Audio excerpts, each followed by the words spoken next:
نبی کی خدمت میں آئے اور کہتے یا نبی اللہ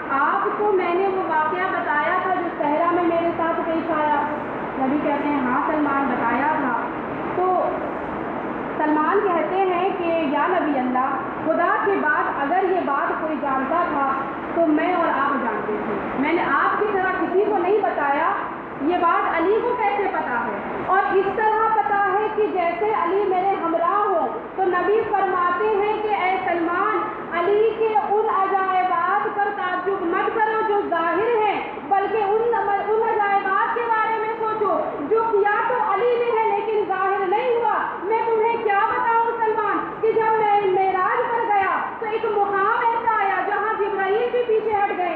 یا نبی اللہ، میری حد یہی ہے، میری اوقات نہیں کہ میں اس سے آگے بڑھوں، مجھے اجازت نہیں اس سے آگے جانے کی۔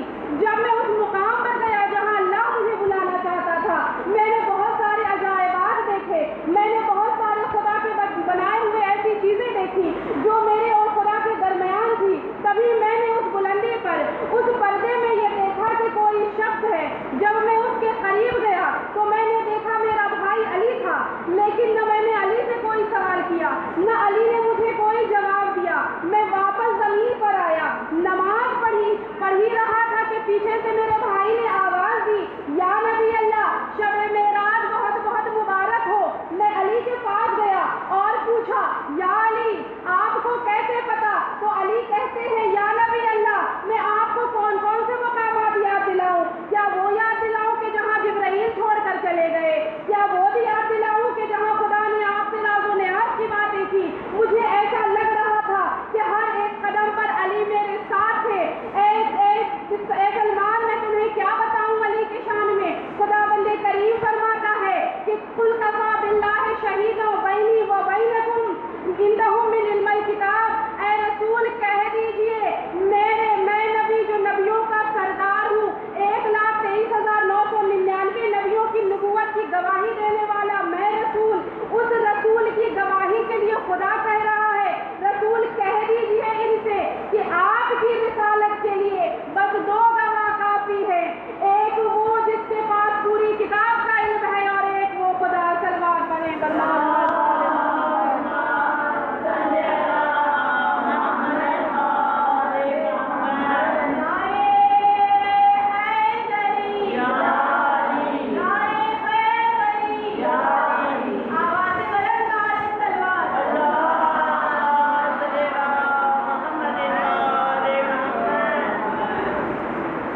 کہ میرے علی کے مظہر کے عجائبات اور کمالات اور فضیلت میں تمہیں کیا بتاؤں؟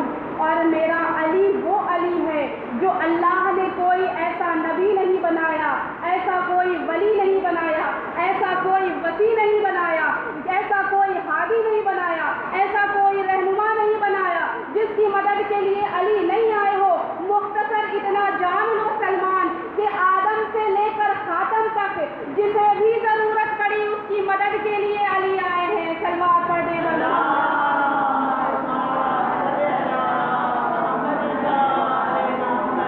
بس زمانے بدلتے رہے، شکلیں بدلتی رہی، نبیوں کا سلسلہ جاری رہا، نبی آتے رہے، نبی جاتے رہے، ہادیان خدا بدلتے رہے، زمین سے آسمان، آسمان سے زمین کا سلسلہ جاری رہا۔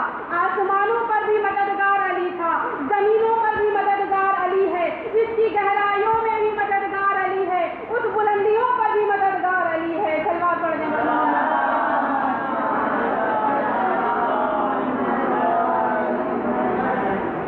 اور آج کل ایک حدیث بہت زیادہ ٹرینڈ میں چل رہی ہے، آپ نے ضرور سنی ہوگی۔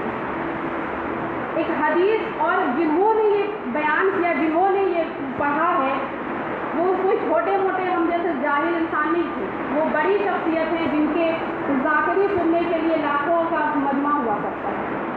میں نے فرسٹ ٹائم انہیں سے سنا تھا، اس کے بعد لوگ ان کی کاپی کر کے یہاں بھی لوگ پڑھ رہے ہیں، حیرت کی بات ہے اور کہا نہیں جا سکتا۔ انہوں نے یہ پڑھا کہ کربلا میں خدا دکھائی دیا تھا، اب خدا دکھائی بھی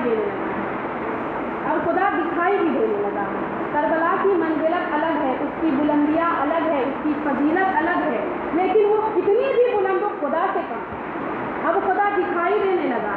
انہوں نے کھلے لفظوں میں کہا کہ خدا کربلا میں دکھائی دیا تھا، اور حوالہ جو دیا جا رہا ہے، جو یہاں بھی آپ نے بھی سنا ہوا، یہ حدیثیں یہاں بھی پڑھی جا رہی ہیں اور واہوائیاں بھی دی جا رہی ہیں، لوگ تعریفیں بھی کر رہے ہیں، کمال ہے کہ خدا دکھائی دینے لگا ہے۔ اور حوالہ کیا دیا جا رہا ہے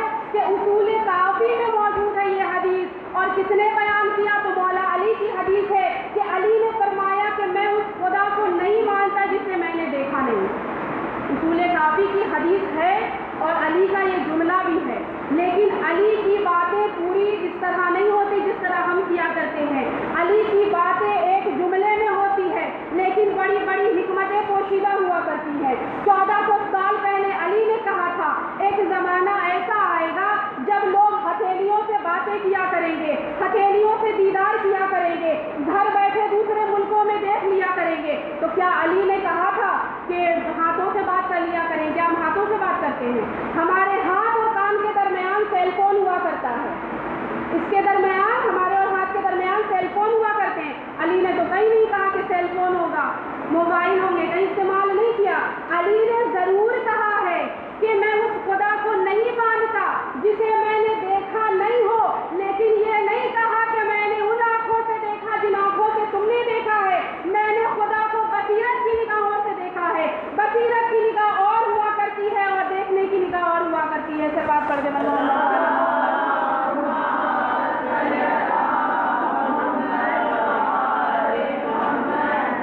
اتنی بڑی شخصیت جن کے لوگ ہاتھ سنتے ہیں جب وہ پڑھ رہے ہوں اور اس پر اگر غور نہیں کیا گیا، اگر اس کو نہیں روکا جائے، آبجیکشن اگر نہیں لگایا جائے، تو آنے والی جو جنریشن ہے وہ خدا کی تصویریں لیے پھرے گی کہ اللہ جب عقل میں کسی نے تو دیکھ لیا خدا کو، اب جس نے دیکھا اس کو خدا اس کی عقل میں آ گیا، اب جو خدا کی عقل میں آ گیا اس نے خدا کو محدود کیا، کیونکہ عقل میں محدود چیزیں آتی ہیں، لامحدود چیزیں نہیں آتی ہیں۔ جب عقل میں آ گئے تو وہ محدود ہے، جس نے خدا کو محدود کر دیا اس نے شرک کیا، جس نے شرک کیا وہ کافر ہو گیا۔ تو جو کہتے ہیں کہ خدا دکھائی دیا تھا، تو ایک اہل بیت کے چاہنے والے بہلول دانا اور شاید ابو حنیفہ کا واقعہ آپ نے ضرور سنا ہوگا، بس ایک ڈھیلا مار کر سارے مسئلے کو حل کر دیا تھا، بس ایک ڈھیلے سے سمجھا دیا کہ خدا کیا ہے اور دکھائی دے گا یا نہیں دکھائی دے گا۔ ابو حنیفہ درس دے رہے تھے بچوں کو کہ امام فرماتے ہیں، امام صادق فرماتے ہیں کہ شیطان آگ میں جلایا جائے گا، اب بتاؤ ان کی باتیں کیسے مانے؟ شیطان خود آگ سے بنا ہے، جہنم خود آگ سے بھری، آگ کیسے کو جلا سکتی ہے؟ جلا ہی نہیں سکتی۔ پھر ابو حنیفہ کہتے ہیں اپنے بچوں سے کہ امام صادق فرماتے ہیں کہ خدا دکھائی نہیں دے گا، کبھی خدا کبھی دکھائی نہیں دے گا، اب بتاؤ کہ جو چیز موجود ہے اسے دکھائی دینی چاہیے۔ تیسرے ابو حنیفہ یہ کہتے ہیں کہ امام صادق کہتے ہیں کہ کچھ چیزوں میں بندوں کا اختیار اللہ نے رکھا ہے اور کچھ چیزوں میں صرف اللہ کا اختیار ہے، بندوں کا اختیار نہیں ہے۔ کچھ چیزوں میں صرف بندوں کا اختیار ہے، کچھ چیزوں میں صرف خدا کا اختیار ہے۔ ایک شخص آیا امام علی کے پاس اور کہتا ہے یا علی، آپ کہتے ہیں کہ بندے جو کام کرتے ہیں وہ خود کرتے ہیں، اللہ ان میں شامل نہیں ہوتا، تو علی فرماتے ہیں کہ ایسا نہیں ہے، کچھ کام ایسے ہیں جس میں بندوں کا اختیار ہے، کچھ کام ایسے ہیں جسے صرف خدا کرتا ہے۔ تو علی نے اس سے صرف بتایا نہیں بلکہ مثالیں دی، دلیل پیش کیا۔ علی نے کہا اپنا ایک پیر اٹھاؤ، اس نے اپنا ایک پیر اٹھایا، کہا دوسرا پیر اٹھا لو، اس نے کہا میں نہیں اٹھا سکتا، اگر اٹھاؤں گا تو گر جاؤں گا۔ تو علی نے کہا یہیں پر بات سمجھ جاؤ کہ ہر کام میں نہ بندوں کا دخل ہے نہ ہر کام میں خدا کا دخل ہے، تمہارے اعمالوں میں تمہارا دخل ہے اور ان کی جزا اور سزا میں خدا کا دخل ہے۔ سزا کر دے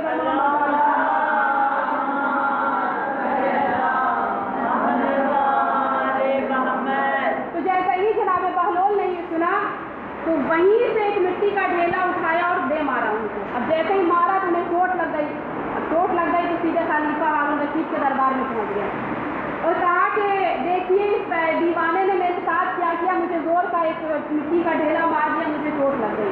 اب بہلول کو پکڑ کے لایا گیا، خلیفہ کے سامنے عدالت لگی، خلیفہ نے پوچھا کہ بہلول تم نے ابو حنیفہ کو کیوں مارا؟ تو بہلول کہتے ہیں خلیفہ ہارون رشید میں نے بالکل نہیں مارا، میں نے نہیں مارا۔ تو بہلول ابو حنیفہ کہتے ہیں کہ کیسا مذاق ہے، میں نے دیکھا، میرے بچوں نے دیکھا کہ اس نے مجھے ڈھیلا مارا۔ کہا یہ ہو ہی نہیں سکتا کہ میں اسے مار دوں، کیونکہ یہ ابھی بچوں کو درس دے رہے تھے کہ جو بھی کام ہوتا ہے وہ خدا کرتا ہے، بندہ نہیں کرتا، تو اسے میں نے نہیں مارا، خدا نے مارا ہے۔ تو ابو حنیفہ کہتے ہیں کہ آپ دیکھ رہے ہیں خلیفہ کیسے مذاق اڑایا جا رہا ہے، مجھے چوٹ لگ گئی ہے، مجھے چوٹ لگ گئی اور انکار بھی کر رہا ہے۔ تو بہلول کہتے ہیں